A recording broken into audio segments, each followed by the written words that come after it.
Universal grammar.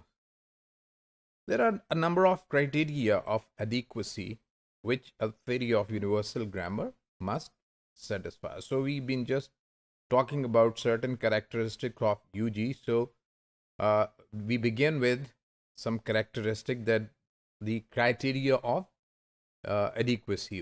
So what is this criteria of adequacy? Let's look at some features or characteristics of UG.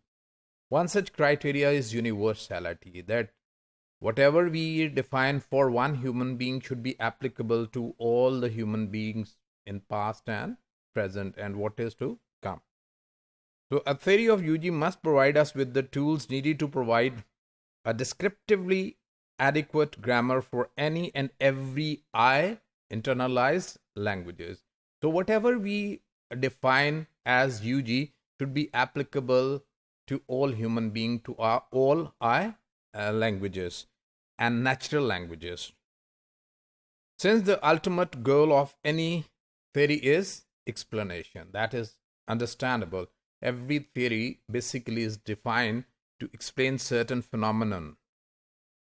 So a key question for any adequate theory of UG to answer is, why do grammars of human languages have the properties they do? Properties of phonetics, vocabulary, and other properties.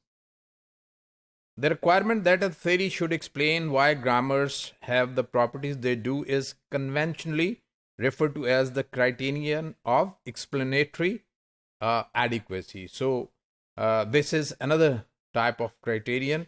So it discusses with the properties of all languages, all human languages. So what are the defining characteristics of human languages which differentiate them from artificial languages like those of mathematics, computers, and so many, right? And even from animal languages, bee language, or other languages of the insects and animals. The third condition, our theory of language be maximally constrained. Maximally constrained, right? It should to provide us with technical device which are so limited in their expressive power that they can only be used to describe natural languages, not appreciate for the description of other communication system. So this should restrict it to the maximal to the one human natural language system, not to other languages systems. So a theory which is constrained in appropriate ways should enable us to provide a principled explanation for why certain types of syntactic structures and syntactic operations simply aren't found in natural languages. So it is to answer. This is the third. That's why I say it should maximally be restrained. A related requirement is that linguistic theory should provide grammars which make use of the minimal theoretical apparatus required. In other words, grammar should be as simple as possible. So it should not be very complicated like computer languages, like other languages of other system. So they should provide. If we look at this, the syntactic rules of languages are very finite, right? And they discuss or they create sentences which are infinite. So it should be limited to a certain simplicity. So we can look at this. We have a lexicon system in our mind. We have a vocabulary, a dictionary in our mind, right? So from the vocabulary, we take these provide us the semantic components, right? Meanings of the word. And on the second hand, we have the phonetic components. So the semantic components is explained through semantic representation, which is part of our thought system as speaker and hear.